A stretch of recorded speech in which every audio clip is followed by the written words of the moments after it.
Grabois y estamos en comunicación con él. Juan, ¿cómo te va? Buenas tardes. ¿Cómo andamos, che? ¿Todo bien? Bien, gracias por atendernos. No, por favor. Juan, a ver, varios temas de actualidad y también algunas cuestiones que se desprenden del libro. Te arranco primero por las de actualidad. En el día de hoy, bueno, leímos lo que es el pronunciamiento de la agrupación de la que vos formás parte. Ustedes allí hablan de que negociaban hasta último minuto una medida redistributiva, de que simplemente lo que ahí hubo fueron tibias referencias a los jubilados y a los asalariados, que los anuncios fueron en términos generales para los grandes empresarios, y aquí va lo central y sobre lo que te quiero preguntar, que dicen allí que van a rediscutir con la militancia la pertenencia de nuestros diputados, legisladores y concejales al bloque oficialista, y agregan: nuestro gobierno no está defendiendo los intereses populares. Lo primero entonces sería preguntarte qué abarca esa rediscusión. ¿Existe la posibilidad de que estos diputados, legisladores y concejales abandonen el bloque del Frente de Todos en las distintas instancias? Bueno, efectivamente, eso es lo que vamos a rediscutir. Mi posición personal, desde luego estas son discusiones colectivas, pero mi posición personal es que si no hay una medida redistributiva que permita mitigar la miseria, la indigencia, la pobreza flagrante que hay en la Argentina, nosotros no tenemos más nada que hacer en el bloque. Lo que no quiere decir que la herramienta del Frente de Todos, como una delimitación con el Juntos por el Cambio, siga. Pero bueno, Juntos por el Cambio es un interbloque, tiene varios bloques adentro. Nosotros, nuestra función en la vida política, hacemos política para defender a los más humildes. Si los sucesivos cambios de ministros de Economía no traen una medida de alivio y son todos anuncios para los sectores de poder, en el marco de una puja distributiva, bueno, el sentimiento generalizado es que no se están defendiendo los intereses de los últimos, sino de los primeros.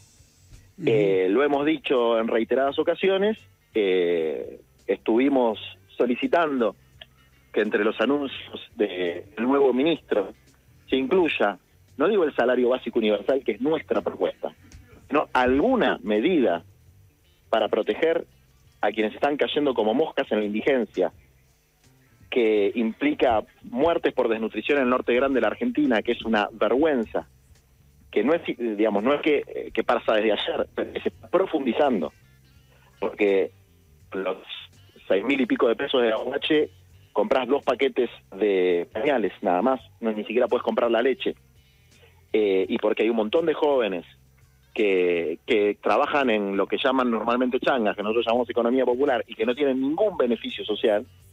Si no hay ninguna medida para ellos, nuestra no tiene demasiado sentido mantener nuestra fuerza dentro de un bloque, y además es, insisto, parte de, tampoco hay que hacer un tango de este tema, en política y en las pujas sociales todo el mundo negocia, algunos negocian cargos y espacios de poder, otros negocian sus dólares, que se los paguen más en el mercado, como los sectores agroexportadores.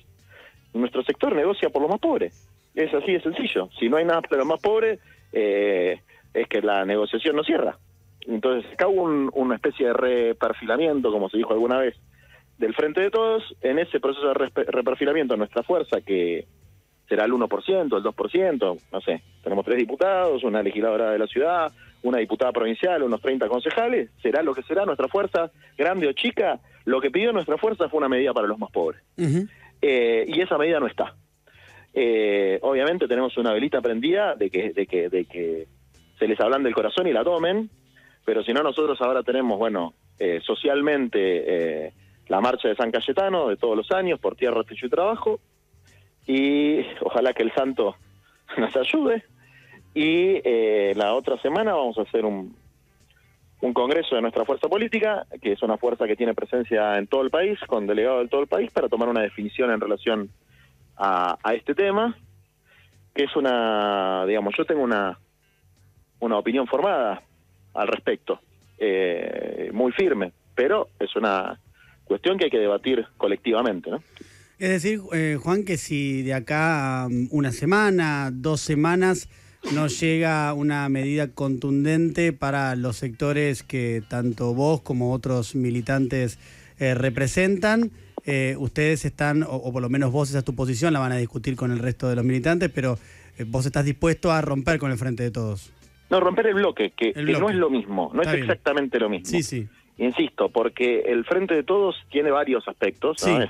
Hay un gobierno, hay un bloque en la Cámara de Diputados, hay 2 bloques en la Cámara de Senadores, y es un frente electoral que se construyó fundamentalmente para enfrentar al macrismo. Bueno, la validez del frente electoral antimacrista sigue estando vigente, digamos. Pero la pertenencia al bloque, además, es un posicionamiento político frente a una disconformidad absoluta con la falta de medidas de mitigación para la situación de indigencia. Ni siquiera estamos hablando del proyecto del país, ya no estamos hablando de revisar lo de la revisión del acuerdo con el fondo, no estamos hablando de cómo se maneja el comercio exterior, no estamos hablando de la impunidad que tienen los sectores de poder económico para hacer lo que se les canta la gana y no pagar nunca sus crímenes económicos. No estamos hablando de nada de eso. Es muy moderado nuestro pedido, muy moderado. Que haya algo para los de abajo, que haya algo para los que están excluidos, para los jubilados de la mínima, para los sectores asalariados de bajos ingresos, sean públicos y privados, que no haya trabajadores en la indigencia, que no haya asalariados en la pobreza, pero fundamentalmente para los que están últimos en la fila, para los que están en el subsuelo de la patria, para los que están olvidados y que no tienen una representación en ningún grupo de poder que los defienda, digamos. Porque si uno ve los anuncios, está claro, y aparte si uno ve, ¿no?, quienes fueron a la Asunción, uno dice, bueno, acá están los ganadores de este reordenamiento. Lo decís por los empresarios que asistieron. Claro, y entonces evidentemente ellos sienten que les va a ir bien, y yo no tengo ningún problema, ojalá que les vaya bárbaro, pero yo quiero que nuestros compañeros, las organizaciones que se referencian en el espacio nuestro, que ya que de alguna manera tenemos la economía tutelada por el Fondo Monetario Internacional, hemos perdido autonomía, no hemos cuestionado de fondo el crimen económico del macrismo, por lo menos no se nos mueran de hambre los pibes, por lo menos no haya este nivel de indigencia en la Argentina. Entonces es una medida recontra moderada, recontra viable, fiscalmente posible, y que ni siquiera planteamos que sea tal cual nosotros lo planteamos, digamos, que propongan algo. Y no hubo un solo hueso, y mirá cómo te lo digo, un solo hueso para los de abajo. Lo que nosotros proponemos es que los que están afuera de todos los beneficios sociales, que están en una situación de extrema pobreza, tengan un ingreso básico, que les permita garantizar sus necesidades alimentarias. Y eso es absolutamente viable, y que sea por ANSES, nada de que queremos manejarlo los movimientos sociales, nada de eso. Nada de eso. Por ANSES, directo a la gente. Si no está eso, ¿qué otra cosa va a haber? ¿Cómo vamos a terminar? ¿Cómo vamos a hacer ahora? No terminar. ¿Cómo vamos a hacer para parar la olla con un 40 y pico % de pobreza? 44, 45, depende quién la mida. ¿Cómo vamos a parar la olla? Los sectores más postergados de las clases populares, los próximos meses, los próximos años. Si traen otra idea, extraordinario. Lo que no hubo es un solo anuncio para ese sector, que es lo que nosotros pedíamos, lo que nosotros negociamos, lo que nosotros solicitamos, lo que nosotros planteamos como nuestra, digamos, demanda dentro de una negociación. Insisto, no pedimos ni cargos, no pedimos espacio de poder, no pedimos absolutamente nada de las otras cosas que en general están en danza cuando hay cambio de ministerio, cambio de gabinete. Pedimos una medida para los pobres. Bueno, no está la medida para los pobres, nosotros no estamos conformes. Es así de sencillo.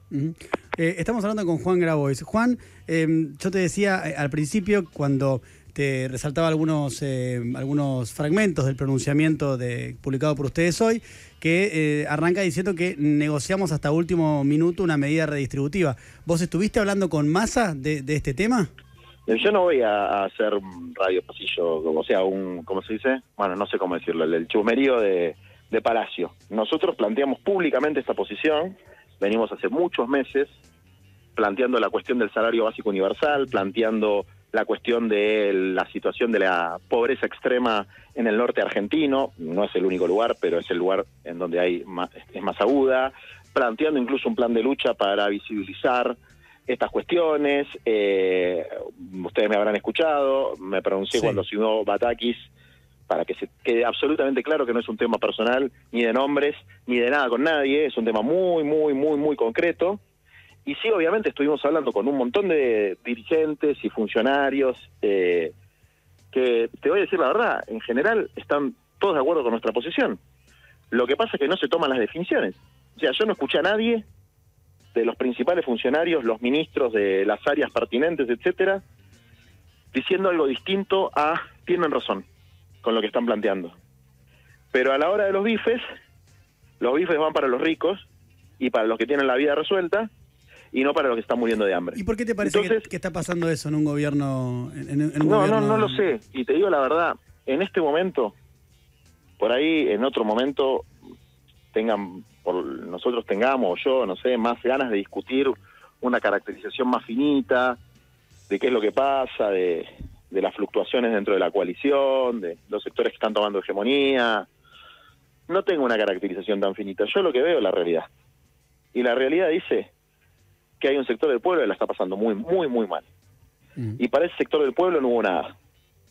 Entonces, nosotros hacemos, por lo menos yo hago política, obviamente por la felicidad del pueblo en su conjunto, de todos los sectores, por la grandeza de mi patria, pero fundamentalmente para que se empiece por los últimos para llegar a todos, que era la consigna con la que este gobierno asumió el compromiso de gobernar los destinos de la Argentina en 2019.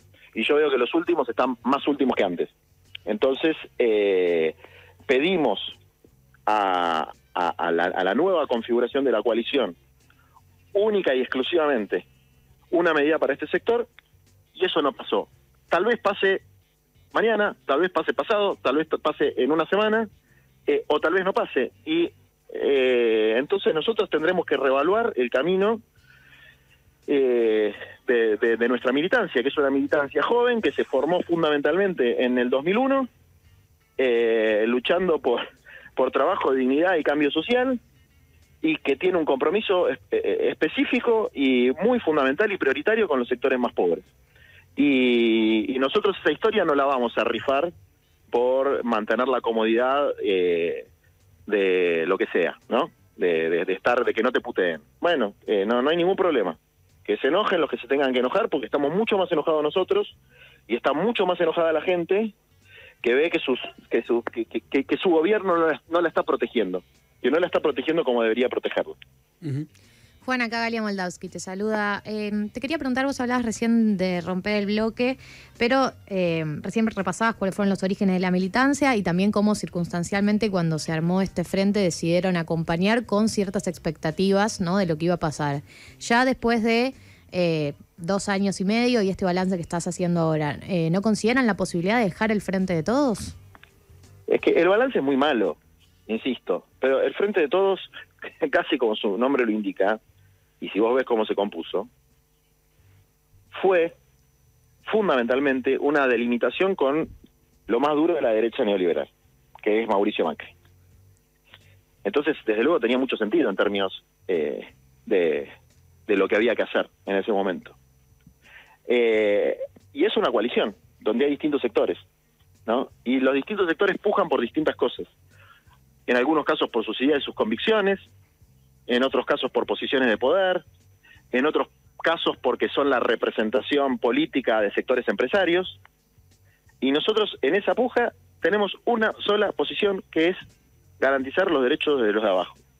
Y vamos a seguir dando esa lucha en donde definamos colectivamente que la tenemos que dar. Y ahora tenemos una definición de la conducción del Frente Patria Grande y de sus representantes legislativos, de convocar a nuestra fuerza para rediscutir la ubicación en este campo, y obviamente estamos recontra abiertos a lo que vaya a pasar. De hecho, estamos expectantes de eso, pero yo personalmente, te insisto, tengo una posición absolutamente tomada de que si no hay una medida para los sectores populares, nuestra permanencia en el bloque como fuerza no tiene sentido, y es necesario que nosotros planteemos el alejamiento de los 3 diputados nuestros del bloque.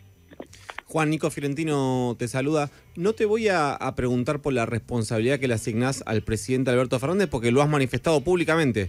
Lo has hecho en la estación de Avellaneda, si no recuerdo mal, y lo has hecho en varias entrevistas. Pero quiero preguntarte si en esta falta de respuestas, en esta falta de medidas para los sectores populares, le asignás alguna responsabilidad a la vicepresidenta, Cristina Fernández de Kirchner. Yo no le asigno responsabilidad personal a nadie, insisto, ni siquiera se la asigno a Alberto. La interpelación a Alberto tiene que ver con que es el presidente y es el titular del Poder Ejecutivo, que en definitiva es el que tiene que firmar el decreto con las políticas, porque no es una ley. Para sacar una política social no necesitas una ley, ni siquiera necesitas un DNU, es un decreto simple, incluso una resolución para estos sectores. Y además porque me acuerdo muy bien la mesa contra el hambre, ¿no?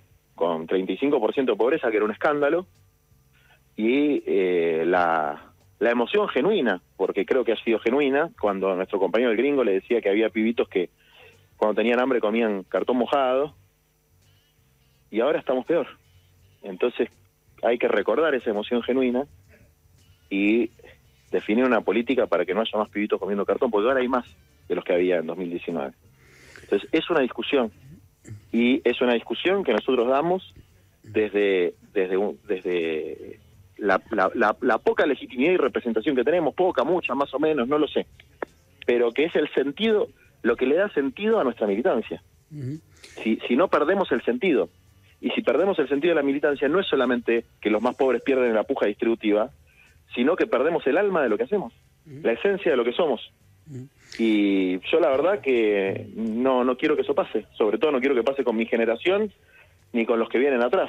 Es decir, la política tiene sentido cuando lográs transformar la realidad desde nuestra perspectiva en beneficio de los que son perjudicados por un sistema injusto. Si no, pierde sentido, y nosotros no lo estamos logrando. Entonces, al no lograrlo, nos vemos absolutamente obligados, empujados a tomar una decisión que no nos gusta. Porque no es que te vas del bloque y al lado tenés un bloque espectacular que va a resolver los problemas de la Argentina. No es que hay una opción superadora, no la hay, digamos, pero es nuestra forma de ejercer esa poquita presión que podemos ejercer para tratar de ablandarle el corazón a los que hoy lo tienen endurecido.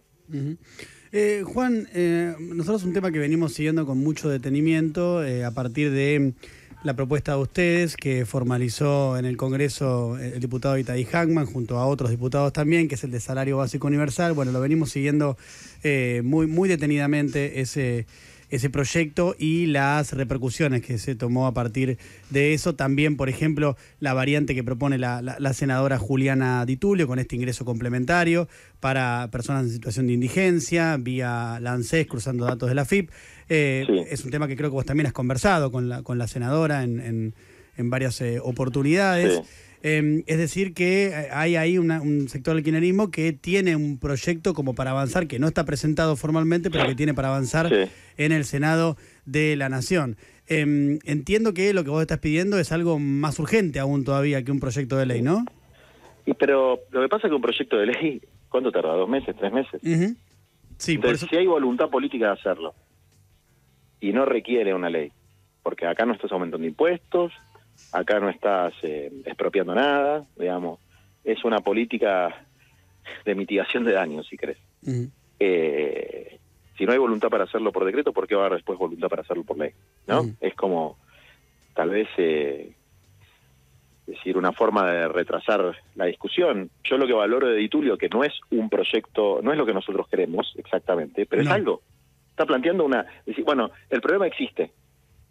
Nosotros no tenemos la misma conceptualización del mundo del trabajo, ¿no? Porque nosotros creemos que, ¿por qué le llamamos salario básico universal? Porque creemos que la gente que labura en la informalidad son trabajadores y, como tanto, deberían percibir un salario, y mientras hay un proceso de formalización, esta es la verdadera transición al trabajo registrado. Bueno, ahí tenemos nuestros conceptos. Creemos que lo tienen que cobrar también la mitad los monotributistas de clase A, una serie de cuestiones. Ahora, yo no creo que tenga la verdad revelada, ni que la tenga Itay Hackman, ni que la tenga nuestra fuerza, ni que la tenga la UTEP, que como sindicato, aunque tengamos distintas visiones de un montón de cuestiones, lo tiene como proyecto propio, ¿no? Bueno, yo no creo que tengamos la verdad revelada. Lo que sí tengo absolutamente claro es que algo hay que hacer. Y Tulio propone algo, que no es lo mismo que proponemos nosotros, que tiene diferencia con lo que proponemos nosotros, pero que es algo. Que es algo que podría resolver la situación de un montón de personas. Y por ahí mañana viene, qué sé yo, no sé, Bocio y propone otra cosa. Además, el hombre del Frente Renovador, experto en cuestiones sociales, que es Daniel Arroyo, plantea lo mismo que nosotros. Está de acuerdo con nosotros, lo dice públicamente. Sí. Con algún matiz. Entonces, si estamos todos de acuerdo, ¿cómo es la historia? Y yo te digo cómo es la historia, que hay sectores que tienen mucho poder económico y que pujan por sus intereses y que relegan siempre a los que están atrás del todo. Y que un gobierno popular y un bloque legislativo popular tiene que garantizar la defensa de los intereses de las mayorías y sobre todo de los que están abajo de todo. Y eso no vemos que se esté reflejando en los anuncios y en este reacomodamiento que no vamos a festejar, como festejan otros compañeros y compañeras, porque es una prenda de unidad política, porque la unidad política no tiene ningún sentido si es con la gente afuera. Juan, vos también tenés diálogo permanente con otros dirigentes de peso de movimientos sociales, como por ejemplo Emilio Pérsico. Hoy Emilio Pérsico brindó una entrevista y él, por supuesto, ha sido un diagnóstico parecido en cuanto a lo que haces vos de la dramática situación social que se está atravesando, pero marcaba creo que un punto de diferencia, no con vos directamente, sino ahora yo te lo pongo de diferencia porque él lo planteaba de esta manera, que él dijo textualmente, no es el momento de una gran distribución del ingreso, es el momento de calmar a los mercados, ¿no? Como haciendo referencia a que esta corrida, bueno, podía derivar en algo peor. Evidentemente, vos, en ese punto vos tenés un contraste grande con la... A ver, la verdad que dudo que Emilio haya dicho eso, ¿eh? Creo que ese textual debe estar mal porque... No, mira, yo la verdad que lo dudé. No puede ser. Yo te juro que haya dicho eso. Yo te juro que también lo dudé porque me parecía algo que me llamaba la atención, entonces lo fui a escuchar y dice eso, si querés te lo puedo hacer bueno, escuchar. mándamelo porque no te creo, digamos. Lo tengo acá, ¿querés escucharlo? Igual, ¿Querés escucharlo? No, pero Okay. Está bien, ponele que dijo eso de su opinión. Yo creo, lo que yo pienso es lo inverso, digamos, que es el momento de calmar a la gente. Eso es lo que pienso yo. Claro. Digamos, no estaremos de acuerdo, pero la verdad que dudo que haya dicho eso y por ahí lo dijo, quiso decir otra cosa, o sea, es... No sé, puede ser que haya querido decir otra cosa, decirlo dijo, tengo el audio, digo, no, por eso te ofrecía... Bueno, si él dijo eso será su opinión, no es la mía. Mi opinión es exactamente lo opuesta. Es tiempo de calmar a la gente que tiene necesidades y de domar a los mercados. ¿O te pensás que con caricias a los mercados lo vas a calmar? Es mentira eso. Entonces, o por lo menos hacer una política equilibrada, porque, mira, no hay estabilidad económica sin estabilidad política y social, y no hay estabilidad social con estos niveles de pobreza e indigencia. Es imposible que haya estabilidad económica con un 45% de pobreza, porque no va a haber estabilidad social. Aunque todos los dirigentes, todos nos metan en un cuartito y nos digan, vayan a calmar a la gente cagada de hambre, no lo vamos a poder hacer. Y yo no lo quiero hacer de ningún punto de vista, porque no milito para ser policía, milito para transformar la realidad. Entonces, desde luego, mi posición es que es el momento para tener una política redistributiva, porque es el momento, el punto más alto de sufrimiento social de los últimos años. Juan, decía yo en el inicio de la entrevista que estuve leyendo bastantes, te diría, fragmentos de el libro que publicaste, que es Los Peores, Vagos, Chorros, Ocupas y Violentos, alegatos del humanismo cascoteado, donde hay varios alegatos. Primero decirte que la verdad me parece un libro súper interesante para discutir algunas cuestiones que entiendo que... Por lo general, y ahí creo que vamos a tener un punto de coincidencia, al menos por lo que te leí en el libro y por lo que te escucho decir frecuentemente, tiene que ver con construcciones que se hacen por lo general o que los medios contribuyen mucho a hacer acerca de un sector que por lo general, y de que vos sos uno de esos representantes, por lo general no tiene mucha voz. Entonces se construyen un montón de estereotipos y un montón de miradas violentas sobre esos sectores. La intención que vos tenías con el libro es un poco eso, es revertir o poner en discusión esas imágenes, esas construcciones que se hacen. Sí, debatirlas, es ponerlas en juicio, O sea, que haya... Pero te digo la verdad, hermano, tengo menos ganas de hablar de filosofía y del libro. Sí, me imagino. Que sería muy forzado que me ponga a hablar de eso. Así que te agradezco mucho que hayas dicho que es interesante, Sí, para mí sí. está bueno, es un buen disparador para un debate. No quería dejar de comentártelo porque la verdad que me ha parecido piola Sí. y justo, digamos, Sí. te íbamos a entrevistar en otra situación también, obviamente, porque Sí. no teníamos previsto todo esto que venía pasando y además un día particular por el comunicado de ustedes, pero tampoco quería dejar de mencionarlo ya Bueno, que gracias, estábamos en esta entrevista, en este intercambio. Bueno, meta, que lo lean los compañeros del Frente de Todos, por ahí nos entienden un poco mejor. Es Juan Grabois, quien Un habla abrazo. con nosotros. Gracias por la entrevista, Juan. Chao. Que estés bien, hasta luego.